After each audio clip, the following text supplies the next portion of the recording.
I'm a Rachel, and my husband found a condom in my car. And no, it wasn't mine. At least, not technically. This isn't one of those gut-wrenching, I got caught cheating and ruined my life stories. Nope.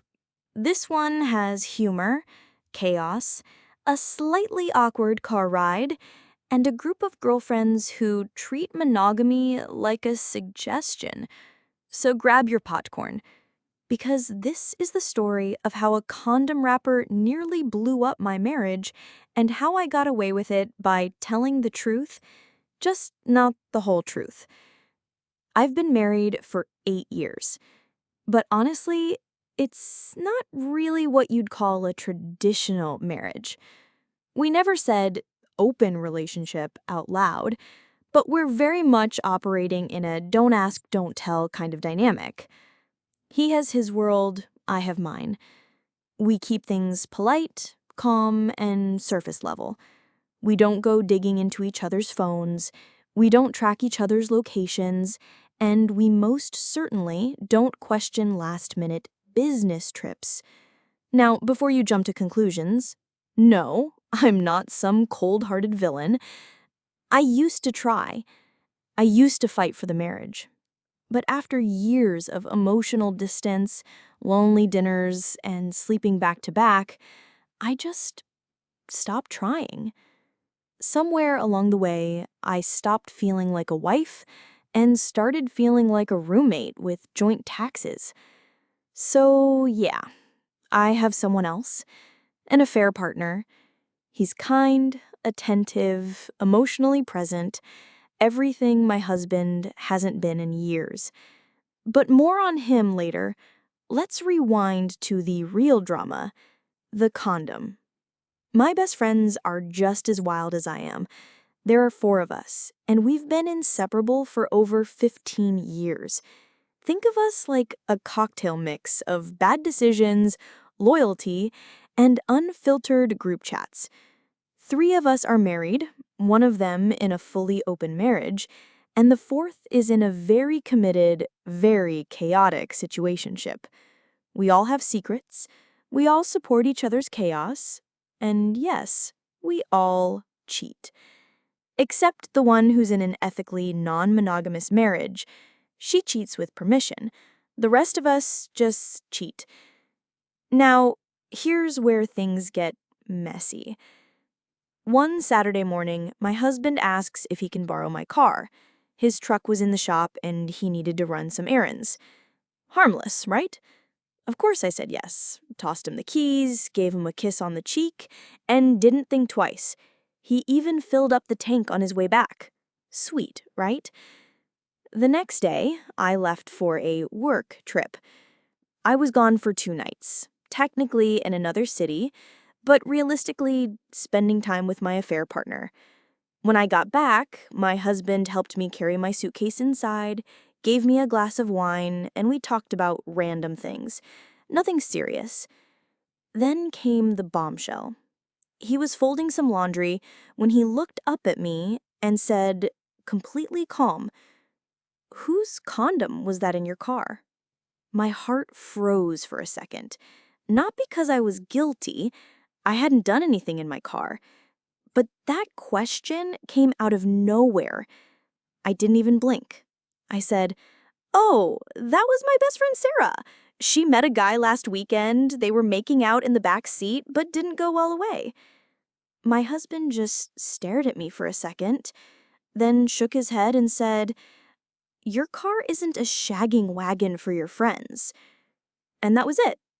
No yelling, no accusing, just a reminder that I might need to lay some ground rules with my girlfriends. And honestly, that line, I'm still laughing about it. Obviously, the first thing I did was text my group chat, "Y'all, whose condom did my husband just find in my backseat?" The replies were pure chaos. One friend responded, "LOL, oops, might have been mine." Another said, "Not me this time, but remember when Liz had that guy in the Walmart parking lot?" My E&M friend just sent a crying laughing emoji and offered to Venmo me for a car detailing. We were dying. We joked about putting a decal on my rear window that said, "Shagging Wagon certified by the girls." Honestly, still tempted. The more we laughed, the more I realized how bizarrely normal this all felt. My life isn't perfect. My marriage isn't fairy tale material. But somehow we've found this strange rhythm where we coexist. We talk like friends, we teach each other. We know there are things left unsaid. And that's how we've stayed together. I think a lot of people would be horrified by that. But for me, it works. For us, it works. Let me tell you a little about my affair partner. We've been seeing each other for about a year. It started when I traveled for a conference and met him at the hotel bar. What was supposed to be a one-night thing turned into regular visits, check-ins, and emotional support I hadn't felt in years. He knows I'm married. He never pushed, never judged. He respects my boundaries, which is more than I can say for most of the people I've dated in the past, married or not. He listens, he remembers things. He'll send me my favorite snacks in the mail just because I had a stressful week. I know, it's wild. He's not trying to steal me or blow up my marriage. He's just there, quietly, consistently, patiently. And that's why I keep going back. I used to feel guilty, like I was doing something horribly wrong. But after years of pouring into a marriage that never poured back, I realized I had nothing left to feel bad about.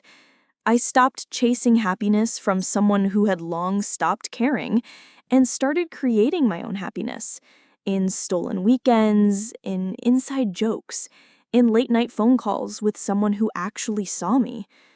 So, yeah, my husband found a condom in my car, and I didn't panic because for once, I wasn't the one being messy. What came next? Nothing. Life went on. We watched a movie that night, ordered pizza, laughed at a TikTok. You'd never know there was a near miss just a few hours earlier. But here's the truth behind the truth. I don't think he actually believed the condom belonged to my friend. I think he just didn't want to know the real answer, and I didn't want to give it. We've made a quiet peace with our separate lives. The occasional sarcasm, the odd passive-aggressive comment, sure, but no fights, no deep talks, no "what are we doing" conversations. Just a mutual agreement to not rock the boat. It's weirdly peaceful, and sometimes funny. Like when I brought up planting that condom wrapper in our neighbor Karen's mailbox. She's the neighborhood gossip queen, and always peeking through her blinds. My husband actually laughed and said, "Do it, she's overdue for a scandal." That's the kind of vibe we have. Now, before you clutch your pearls and write me off as heartless, I want to make something clear. Not all marriages look the same. Not all relationships are built on emotional monogamy. Some are built on survival, on shared history, on silent agreements, on peace, and yes, on secrets. My friends and I, we're messy. We make bad choices, but we also have each other's backs. We're not out here trying to destroy lives. We're just trying to stay sane in lives that didn't turn out like the fairy tales we were sold. If anything, that condom wasn't just a condom. It was a symbol of our chaotic sisterhood, of our tangled marriages, and the double lives we lead to feel alive again. So no, it wasn't mine, but it could have been. And the fact that I could get away with saying it belonged to a friend without question, that says everything about how our marriage works. Or doesn't.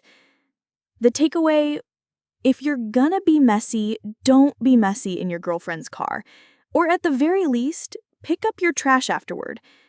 But seriously, I'm not here to give relationship advice or defend cheating. I'm just here to tell a story. A real one. About love, about compromise, about what happens when the script of marriage doesn't go the way you thought it would.